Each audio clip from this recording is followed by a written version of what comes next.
to the Mary Lou bag. I've made 5 bags for you, and the first thing I would like to show you is which materials I've used. I've used a variety of fabrics from laminated to quilting.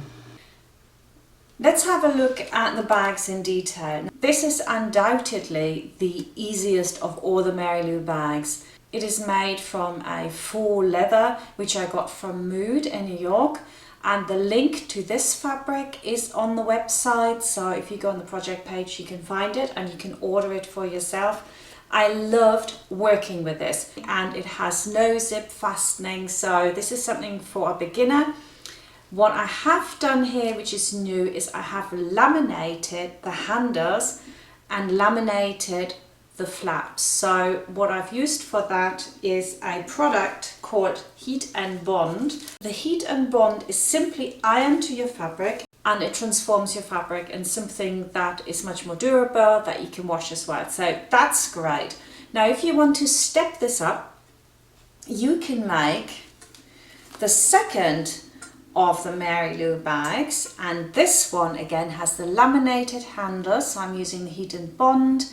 I've also introduced doing an applique, which is sandwiched between the layers of the vinyl and the fabric. We're stepping it up with some purse feet, which are actually attached to the base of the bag, in between the layers of the lining and the shells, so you can't see it from the inside. There you go, you can't see the base, but it is there. So that is the second one of the simple bags.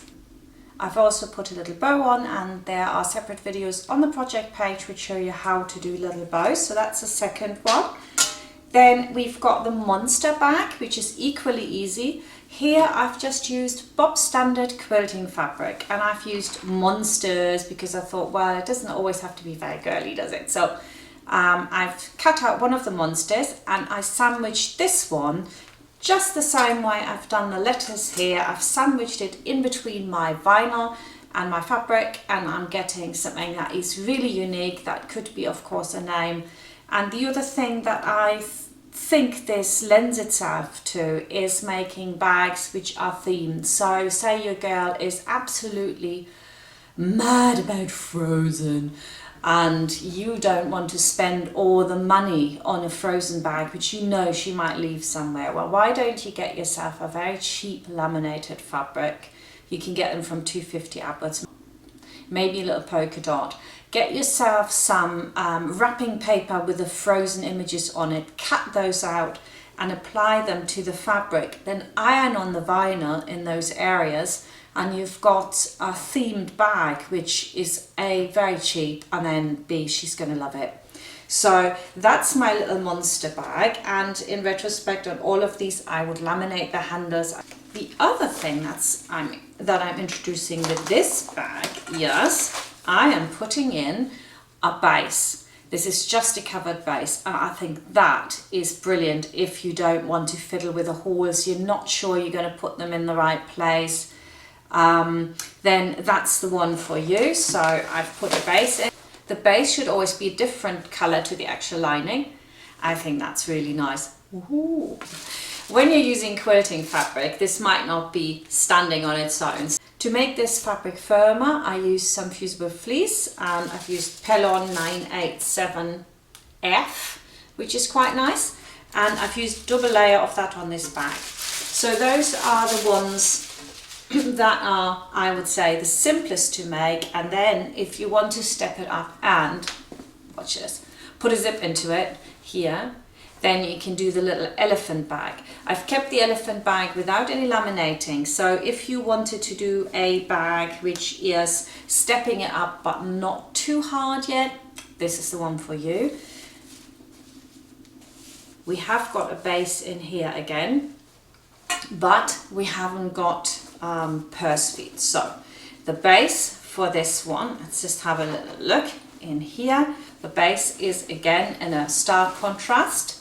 It's the same as the shell, and so it contrasts the lining, and that is the next step up. And then finally we've got the bag which is fully laminated. It's actually the first bag I've made, so didn't laminate the handles, so I would do that. On this one I used the bond and heat over the whole bag really, and that's fabulous because now I've transformed this fabric into something that is washable, wipeable and will last. So on the inside, of course, I've also used the volume fleece to make it thicker, so it's a double whammy. And then we have got a zip in here, a purse feet on the bottom and a base on the inside. I'm working this bag from the bottom up again, so I'm finishing with my zip insertion. And this bag is the opposite to that. I am actually working this part separate, that part separate, then putting the zip in at the top, and then I'm closing the base. So it works the other way around, which I think is actually much easier.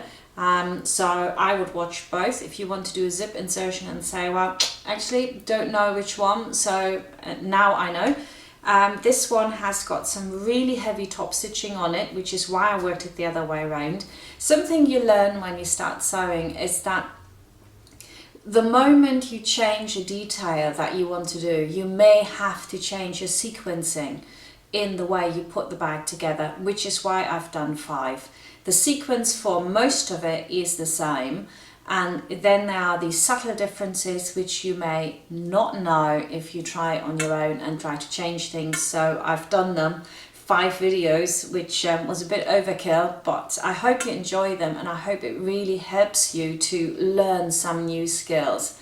Now let's have a look how we iron on our vinyl.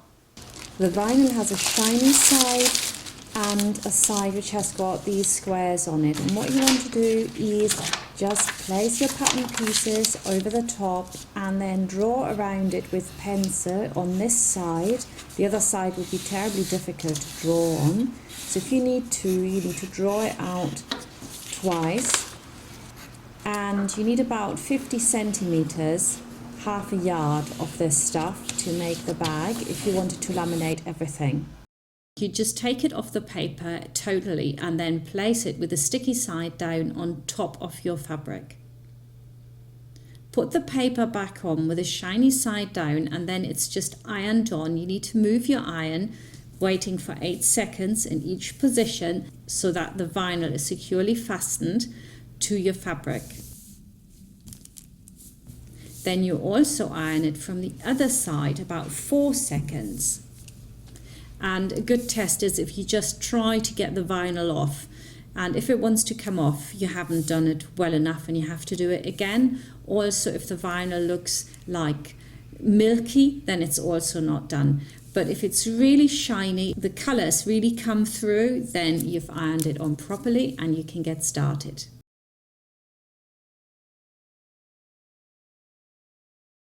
When you order your pattern, make sure you order the correct format, and that means for the US you need letter size, which is both wider and shorter than the A4 version which is used in the rest of the world. So we've got an inch scale on here, so measure that, and if that's an inch, then you have printed your pattern off correctly and you can just get cracking. So when you go on your printer, you want to select actual size 100%. Go into properties and disable the fit to frame, that's for certain, and if you can, press the option borderless. If you don't have that and you disable the fit to frame, it should also work. Now that your pattern is printed off, you need to put the individual pieces together to complete a full pattern piece. So lining A has got a dashed line on the edge. That means lining B will have to cover that up and go over the top to complete the pattern piece. Let's have a little look at the pattern pieces and also the amount of fabric you need. What I would recommend is that you get 50 centimeters of lining, 50 centimeters of shell fabric. That is more than enough. If you're using a different fabric for the top and a different fabric for the lower half of the bag, that will then mean you need less fabric, but I tend to buy a little bit more just to be on the safe side. So the pattern pieces we have got are the upper part and the lower part. That is the main bag. That's all there is to it. And then we have got a lining. So once this is sewn together, we've got a lining which fits into this. Now, when you look at this, you can see that the lining is significantly smaller than the outside bag. That ensures a really nice fit. It makes sure that there's not too much lining at the bottom. You often get that with bags, and also that this part here almost goes in on itself, which gives it a much more professional finish. So that is why the lining is a little bit smaller. Then you've got the handle. The handle on all the bags is going to be ironed towards the middle, ironed again, so you end up with a much smaller handle like this. So, okay, now we're ready, are we? Come on, right, pop this in, and then I would recommend for all the bags, I've done it differently on the Marina bag, and I don't know what with me, to be honest. So when you're putting your handles on, they're going directly onto those little arrows you've got. I put those in especially so that it's really easy.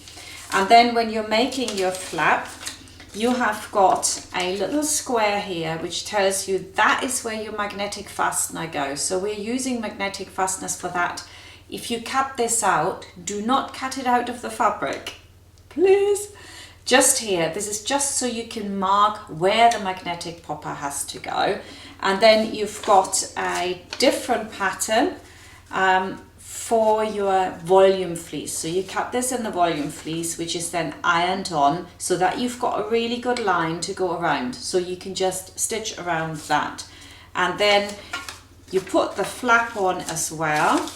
Basically, what happens is the flap goes in there, the handles go either side of it, then the upper part of the bag is simply sewn across here, and that is those parts done already. At the end then, of course, we have the other part of this. We close the seam at the lower part, and then all we have to do is insert our lining to the top. It's really very, very easy pattern. You've got another pattern piece in here. This is where your zip will be inserted. If you're not working with a zip, you do not need this pattern piece. Okay, so that was everything I have to say to the patterns. So all you have to do now is go on the project page, have a little bit of a nose around, look at the videos and get started. Thank you for watching.